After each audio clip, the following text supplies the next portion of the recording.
우리 한마디 더 우리 옆에 사람에게 한번 해줬으면 좋겠습니다. 하나님 붙잡고 인내하시기 바랍니다.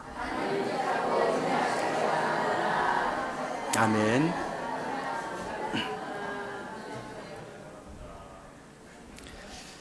오늘은 북한 선교주일입니다. 한 형제죠. 그렇죠. 한 자매입니다. 한 가족입니다. 지난 70년간 그 아픔이 얼마나 큰지 모릅니다. 그래서 계속 우리가 기도하기 원합니다. 북한에 하나님께서 사랑하시는 그루터기 같은 성도님들을 위해서, 또 북한 선교를 위해 힘쓰는 많은 선교사님들을 위해서, 통일 한국을 위해서 우리가 지속적으로 기도하기를 바랍니다. 이제 인내를 이루는 비결이라는 제목으로 말씀을 나누겠습니다. 한 성도님이 절벽에서 떨어지는 꿈을 꾸었습니다. 떨어지다가 다행히 나뭇가지를 붙잡게 되었는데요. 시간이 지나니까 팔에 힘이 빠지고 점점 힘들어집니다. 그래서 놀란 마음에 소리를 칩니다. 거기 누구 없습니까? 살려주세요. 그때 하나님께서 대답합니다. 그 목소리가, 그 음성이 얼마나 반가웠던지, 하나님, 저 좀 살려주세요 라고 다급하게 또 외칩니다. 그래, 염려하지 말거라. 그리고 내가 너를 아무 탈 없이 보호해 줄 테니까 잡고 있던 손을 이제 놓거라. 내가 너를 붙잡아 주겠다. 그렇게 말씀하셨습니다. 이 말을 듣고 그 성도님이 잠깐 고민하다가 다시 큰 소리를 외치면서 사방을 두루 보면서 외칩니다. 거기 누구 없습니까? 다른 사람 없습니까? 하나님의 도움이 아니라 사람의 도움을 더 신뢰하며 더 의지하는 한 단면의 모습을 너무나 잘 보여주는 이야기입니다. 우리는 이렇게 살면서 예기치 않는 문제들을, 또 어려움을 당하게 됩니다. 그리고 그 어려움을 통해서 우리는 많은 것을 배우게 됩니다. 여러분은 하나님께서 주시는 그 어려움과 고난 속에서 무엇을 배우고 무엇을 깨달으며 자라고 계십니까? 우리는 그 문제 가운데에서 내 힘으로, 내가 가지고 있는 자원으로 안 되는 것들이 이렇게 많구나 느끼게 되며 뼈저리게 체험하게 됩니다. 내 뜻대로, 내 계획대로 안 되는 일들이 이렇게 많구나. 그래서 하나님 앞에 나아가야 되는구나. 그래서 하나님만이 나의 도움이 되시는구나. 이렇게 어려움은 우리에게 좋은 선생님이 되고, 책으로, 머리로 배울 수 없는 것들을 우리에게 가르쳐 줍니다. 오늘 본문에서는 우리의 삶 가운데 찾아오는 그 시련들을 어떻게 이겨내야 할지를 알려주는 귀한 말씀입니다. 우리에게 어려움이 있듯이 본문을 기록한 시편 기자에게도 어려움이 찾아왔습니다. 먼저 본문의 배경을 짧게 살펴보겠습니다. 이 시편을 쓴 저자는 다윗이며, 당시 압살롬이라는 다윗의 아들이 아버지가 살아있음에도 불구하고 왕이 되려는 반역을 일으켰습니다. 이에 다윗은 말없이 광야로 몸을 피합니다. 여러분, 한번 생각해 보십시오. 사랑하는 아들에게 배반을 당한 아버지의 마음이, 그 모습이 어떻겠습니까? 무엇으로 그 슬픔과 무엇으로 그 고통을 다 표현할 수 있겠습니까? 이런 상황에서 다윗이 취한 행동은 두 가지였습니다. 하나는 오직 하나님만 바라는 것이었고, 두 번째는 자신의 그 슬픔을 하나님 앞에서 다 토해내는 것이었습니다. 그는 극심한 고통 가운데 이렇게 스스로에게 명령합니다. 나의 영혼아, 잠잠히 하나님만 바라라. 이 시간에 우리 영혼에게 우리가 한번 명령해 볼까요? 나의 영혼아, 잠잠히 하나님을 바라라.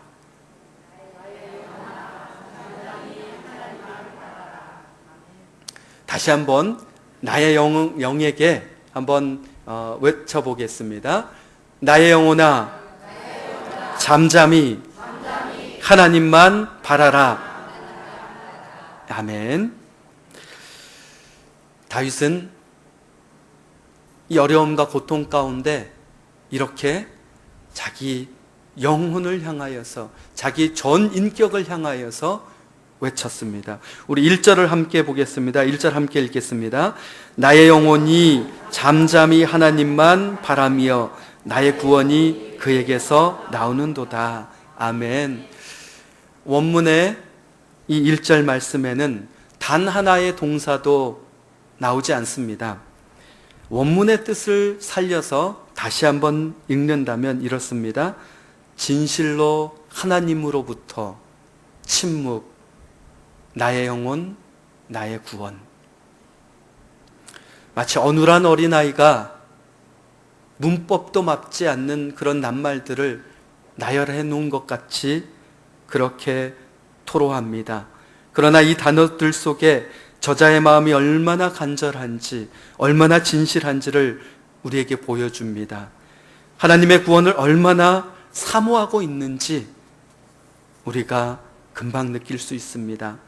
배고픈 어린아이가 엄마를 향해 엄마 밥이라고 말하듯이 하나님, 침묵, 구원, 나의 영혼.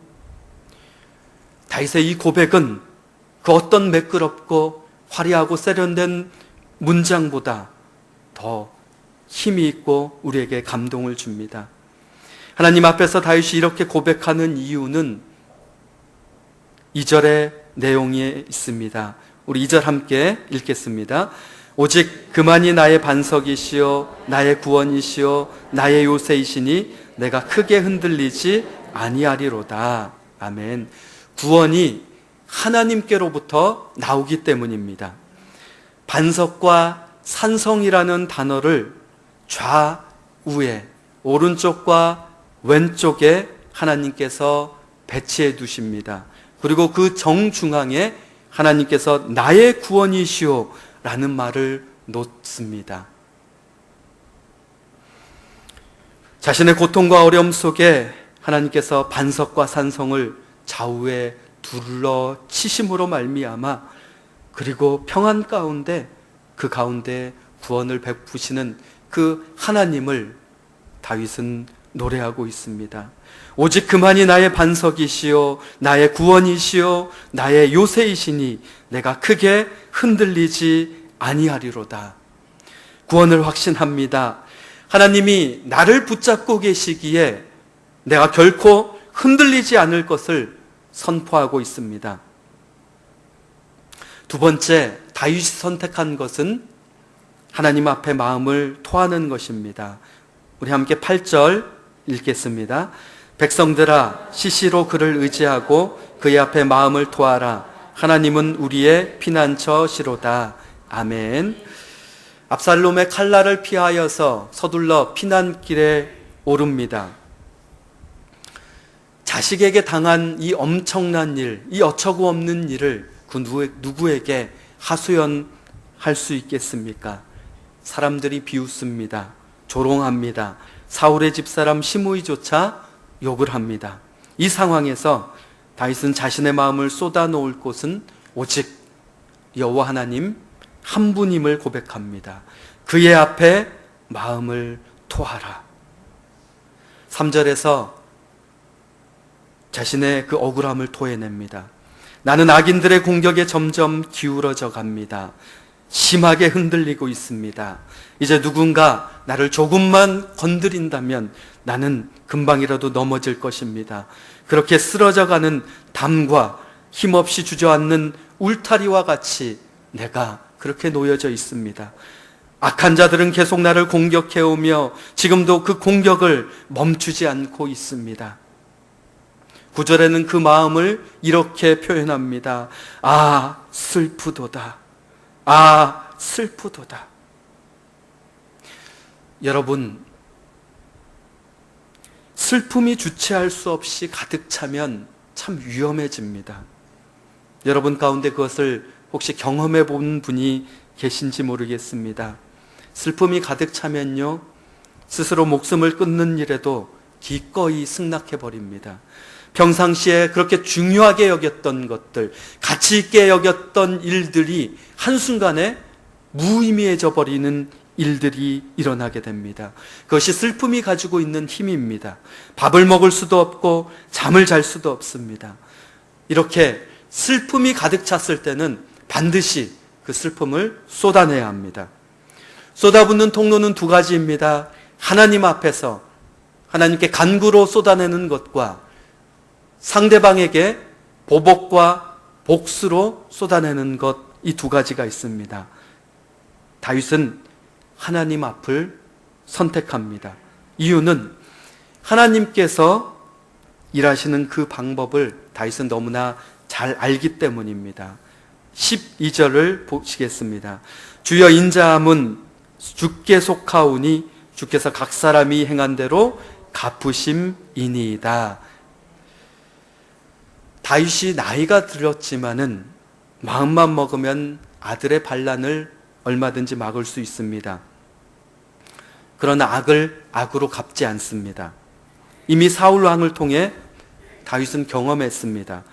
자신이 손보지 않아도, 자신의 손에 피를 묻히지 않아도 하나님의 때에 하나님께서 친히 사울을 손보시고 해결하는 것을 경험했습니다. 여러분, 누군가 나를 모함합니까? 누군가 나를 욕합니까? 누군가 없는 말을 만들어서 나를 공격합니까?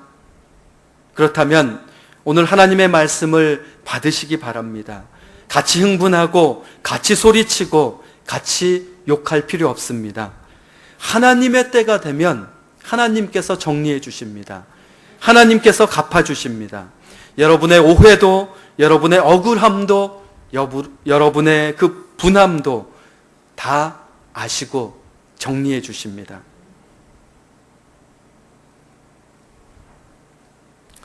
이제 다윗이 하나님만을 바라보며 인내할 수 있었던 이유를 함께 살펴보겠습니다.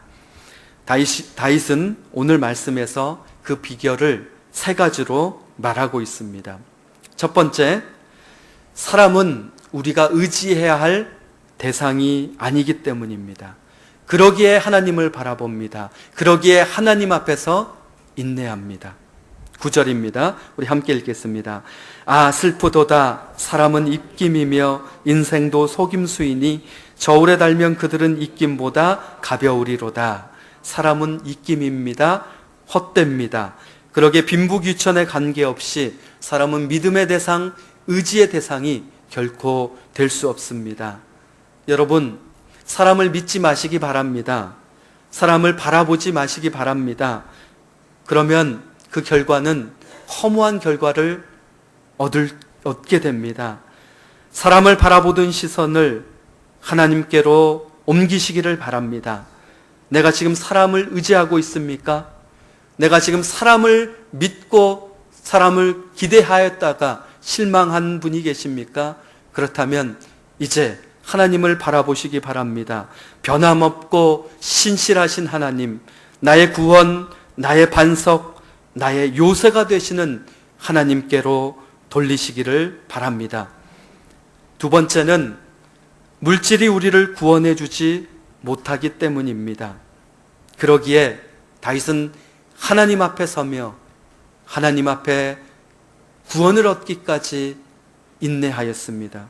10절입니다. 포악을 의지하지 말며 탈취한 것으로 허망하여지지 말며 재물이 늘어도 거기에 마음을 두지 말지어다.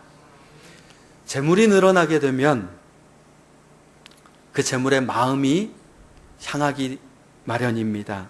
그래서 마음이 든든해집니다. 재물이 많은 사람은 하나님 대신 재물을 의지하려는 경향이 훨씬 더 많아집니다. 그러나 우리 인생의 중요한 문제들, 내 안에 찾아오는 그 시련과 그 슬픔은 그 많은 돈으로 결코 해결할 수 없습니다. 내 인생의 담이 무너지고 울타리가 흔들릴 때, 내 영이 두려움 가운데 떨고 있을 때, 요동칠 때, 정작 그 물질이 나를 그 웅덩이에서 구원해내지 못합니다. 그래서 하나님께로 우리의 영혼이 달려가며 그 앞에서 잠잠히 인내하는 것입니다. 하나님께서 나를 그 웅덩이에서 옮겨주실 때까지. 오직 구원이 하나님께로부터 나오기 때문에 우리가 인내할 수 있는 것입니다. 세 번째, 세상의 권력으로 구원을 얻지 못하기 때문입니다. 그러기에 하나님을 우리가 바라봅니다. 그러기에 하나님 안에서 우리가 인내합니다. 11절입니다. 하나님이 한두 번 하신 말씀을 내가 들었나니 권능은 하나님께 속하였다 하셨도다. 이렇게 모든 권능은 하나님께 속했습니다. 때문에 세상의 모든 권력을 의지하지 말고 그 권력을 주시고 그 권력을 사용하시는 하나님께 그 문제 해결을 두어야 합니다. 세상의 권세와 능력은 지극히 제한적입니다. 편파적입니다. 이기적입니다. 그러나 하나님의 권세와 능력은 언제나 공명정대합니다. 그래서 우리가 그 안에서 구원을 기다리며 그 안에서 구원을 맛볼 수 있습니다. 하나님을 믿지 않는 세상 사람들은 사람을 의지합니다. 돈을 의지합니다. 권세를 의지합니다. 그래서 문제들을 해결하며 거기서 구원을 얻으려고 노력합니다. 그러나 하나님을 믿는 우리는 다릅니다. 인내하며 하나님을 바라봅니다. 구원이 하나님에게서 나오기 때문입니다. 소망이 하나님에게서부터 나오기 때문입니다. 능력이 하나님께로부터 나오기 때문입니다. 조급함으로 어떻게든 문제를 빨리 해결하게 만드는 이 세상에서 이렇게 잠잠히 하나님의 때를 인내하며 기다리는 것을 무능함이라고 규정짓는 사람들이 있습니다. 그러나 그 무능함이라고 부르는 인내가 하나님께서 일하시는 그 일터가 됩니다. 구원의 역사를 불러옵니다. 그래서 우리가 잠잠히 인내하기 원합니다.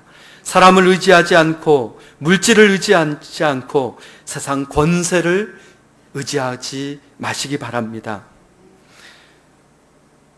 이 땅에 많은 사람들 중에서 정말 인내가 필요한 사람들이 있습니다. 바로 북한의 성도들입니다. 그런데 오히려 북한 선교를 하는 분들이 북한 성도님들과 그 탈북자들에게서 인내하는 법을 배웁니다. 그들에게는 의지할 사람이 없습니다. 의지할 물질이 없습니다. 의지할 권세도 없습니다. 의지할 분은 오직 하나님 한 분이십니다. 오직 하나님 한 분밖에 그들을 구원하실 리가 없습니다. 그래서 성경의 말씀은 언제나 옳습니다. 가난한 자는 복이 있나니 하나님의 나라가 너희 것임이라. 그들은 너무나 가난하기에 하나님밖에 소유할 것이 없습니다. 그래서 그 가난은 세상에서 가장 부유한 자가 되는 길로 이끕니다. 전국을 소유합니다. 하나님만 바라보며 인내하게 해서 하나님의 나라가 임하게 합니다.